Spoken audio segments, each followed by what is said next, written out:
I bought my dream apartment and invited my entire family for a housewarming.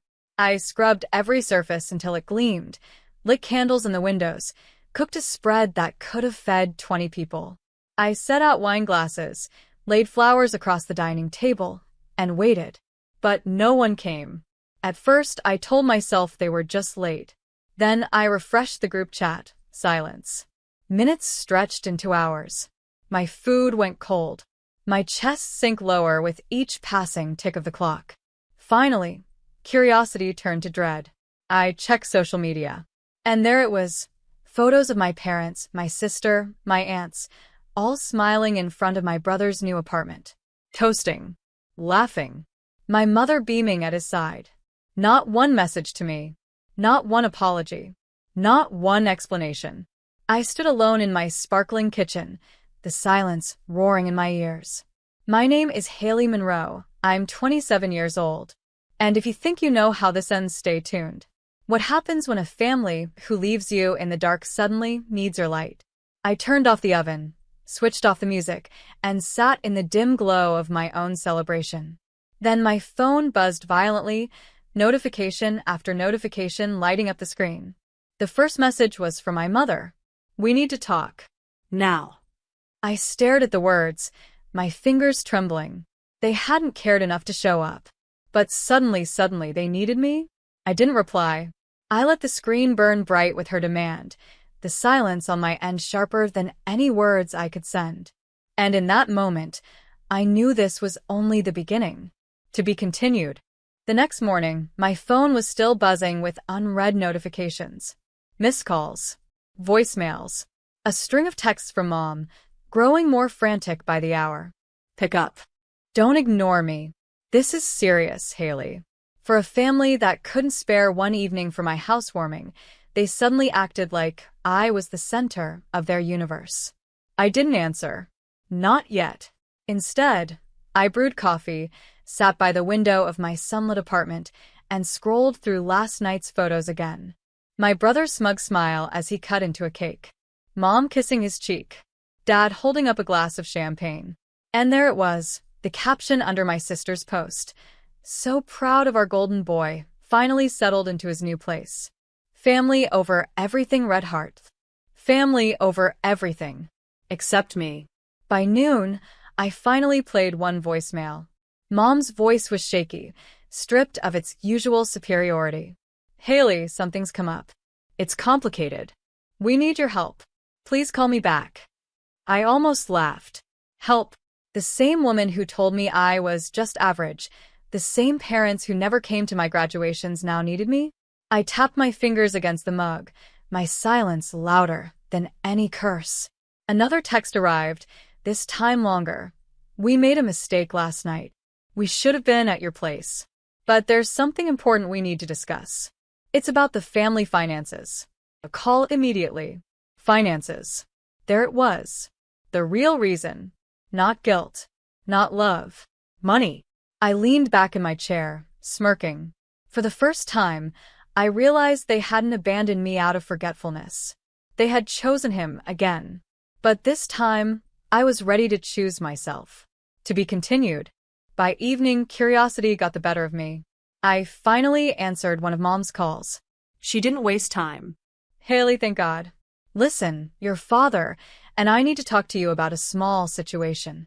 Her voice trembled on that word, situation. I stayed quiet, letting her fill the silence. "It's about your brother's apartment," she continued. "He stretched himself a little thin with the down payment. The bank called. They're asking questions."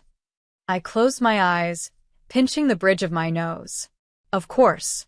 My brother overspent, and now they wanted me to clean up the mess. Dad's voice boomed suddenly on speaker. "We thought you could step in. You've been saving, right? You're responsible. If you helped cover some of the payments for a while, it would give him room to breathe." I nearly dropped the phone. "Me? After you skipped my housewarming to celebrate him? After 15 years of pretending I don't exist?" "Don't be dramatic," Mom snapped, the sweetness gone from her tone. "You're single, no kids, good job. You can spare it. Family sticks together." I laughed, sharp and bitter.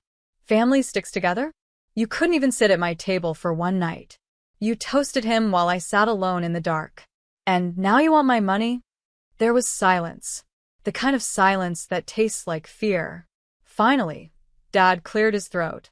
Haley, don't make this harder than it has to be. It's just money. Exactly, I said coldly. My money. My life. And for once, it's not yours to take. I hung up before they could reply, my hands shaking, not from guilt, but from power. For the first time, the leverage was mine. To be continued. The next morning, they doubled down. Mom showed up at my apartment uninvited, tapping on the door like she still owned the keys to my life. When I opened it a crack, she tried to smile, her voice syrupy. Sweetheart, we didn't mean to upset you. But you don't understand how serious this is. Your brother could lose everything. I crossed my arms. He should have thought about that before signing papers he couldn't afford. Her smile faltered. We told him you'd help. You've always been the dependable one. Please, Haley, just a little loan. We'll pay you back. The word loan hit me like a bad joke. I thought of the birthdays they skipped, the graduations they left early, the years they told me I'd never be as special as him. Now suddenly my dependability was their lifeline. Funny, I said, how I'm dependable when you need money, but invisible when you're celebrating milestones. Behind her, Dad appeared in the hallway, his tone hard. Stop being petty. You owe this family. I felt something inside me snap, not with anger, but with clarity. No, Dad. You owe me. You owe me 15 years of dinners where I sat ignored. You owe me every holiday where I was too average to be noticed. And you owe me an apology that'll never come. Mom's eyes glistened, but it wasn't guilt. It was fear. She knew I wasn't bending. I opened the door wider, not to welcome them in, but to push them out. The bank's your problem, not mine. Good luck. I closed the door in their faces. The sound of it locking echoed like freedom. For once, I wasn't the forgotten daughter. I was the untouchable one. To be continued. The silence after I shut the door was sweet, but it didn't last. By the end of the week, the calls multiplied. Some came from relatives I hadn't heard from in years. Haley, can't you just help a little? Your brother's under stress. Don't be so cold. Cold. That word burned. Where were they when I sat alone on my housewarming night? Where were they when my milestones passed unnoticed? I didn't answer. Instead, I went back to my routine, work, friends, evenings in my apartment lit by lamps I'd chosen, art I'd hung, a life I had built without them. Still, the buzzing phone on my counter was a reminder of the storm I'd left outside. Finally, one voicemail from Mom caught my attention. Her voice was shaky. Haley, please. The bank is threatening foreclosure. If word gets out, it'll ruin us. People will know your brother failed. We can't let that happen.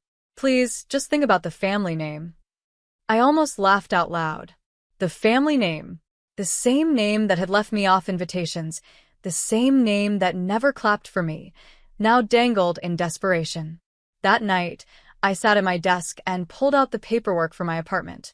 Paid in full. No cosigners. No debts. I took a photo of the deed, the one with only my name written in bold. I typed out a caption and saved it, waiting for the right moment. Built this life without anyone's help. Some stories tell themselves. The power wasn't just in refusing them. It was in letting them realize slowly that I had already won. And for the first time, I wanted them to watch me shine without their shadows. To be continued. Easter weekend. The message I'd drafted sat saved on my phone. I hadn't posted it yet, but the temptation grew stronger with every desperate voicemail. On Saturday, my brother himself finally called. His voice was thinner than I remembered, pride chipped away. Haley, I know we've had our differences, but you can't just sit back and watch me lose everything. You're my sister. You're supposed to help. I let his words hang. Then I asked calm and sharp, did you think about me when you all skipped my housewarming? When you toasted your new place while I sat alone? Was I your sister then? He went quiet. The silence told me all I needed to know. That night, I opened my social media. One photo, The deed to my apartment, my name bold and clear, paired with the caption I'd written days ago. Built this life alone. Some stories tell themselves. Within hours, likes and comments poured in. Friends from work cheered me on. Old classmates messaged congratulations. Even distant cousins chimed in, some shocked, some supportive. And I knew, without a doubt, my family had seen it. By morning, Mom's text came through. "Haley, take it down. People are asking questions. You're humiliating us." I typed back. "Funny. I remember asking for the same thing when you humiliated me. Difference is, I have proof, and I'm not deleting it." The weight shifted again. For years, they held power with silence, with favoritism, with exclusion. But now, their silence was the prison, and I was the one holding the key. For the first time, their shame wasn't my burden. It was theirs alone. To be continued. By the end of the month, the ripple effect of that one post had spread everywhere. At church, people whispered about how my parents forgot their own daughter's housewarming. At my brother's work, his co-workers teased him about moving into an apartment he couldn't afford without begging his sister for help. Even my golden sister facade cracked. Friends unfollowed her, tired of the endless bragging when the truth was now out in the open. I hadn't said a word beyond that single caption. But silence, paired with proof, was louder than any speech. Then one evening I heard it, pounding on my apartment door. Through the peephole I saw them all. Mom, Dad, my brother, and my sister. I opened it just enough to lean against the frame. "Well," I said, "if it isn't the family that suddenly remembers where I live." Mom's mascara was streaked, her tone desperate. "Haley, please. Take it down. We can't go anywhere without people whispering. Your brother's reputation is ruined. We're drowning in humiliation." Dad's voice, usually booming, cracked. "We made a mistake. We should have been there for you. But don't destroy us over one night." I let them stand in that silence, the irony thick in the air. One night. For me, it had been years of nights, birthdays, holidays, milestones ignored. Finally, I said softly, "You taught me I was disposable. Now the world sees the truth. You disposed of me first." My brother tried to step forward, but I raised my hand. "You don't get to rewrite this anymore. You left me alone once. Now you get to feel it too." Their eyes dropped, heavy with shame, and I shut the door. To be continued. Thanksgiving came again, and for once, I didn't dread it. My apartment glowed with warmth, candles lit, friends gathered, laughter spilling out of the kitchen. The table was full, not just with food but with people who valued me. There were no empty chairs waiting for family who never showed. As we raised our glasses, I felt a peace I hadn't known in years. No performance, no pressure, just belonging. Meanwhile, across town, the story was different. A cousin texted me a photo from my parents' house. A sad-looking turkey, burned on the edges, my brother and sister glaring at each other, my parents forcing smiles through silence. The caption read, "It's not the same without you." I didn't reply, because that was the truth. They had built their holidays, their family image, their pride on my silence and my service. And when I stopped showing up, everything they thought was solid collapsed. Later that night, as my friends left and the laughter faded into quiet, I stood by my window overlooking the city lights. My phone buzzed again, a voicemail from Mom, her voice heavy with regret. "Haley, I'm sorry. We should have been there. We lost sight of what mattered. Please call me." But I didn't. Because poetic justice isn't loud. It doesn't need shouting or vengeance. It's the raw turkey on their table, the whispers in their circle, the silence of a daughter who finally chose herself. They wanted me invisible. Instead, I built a life too bright for them to dim. And for the first time, I realized I wasn't the forgotten one. I was the one who walked away whole.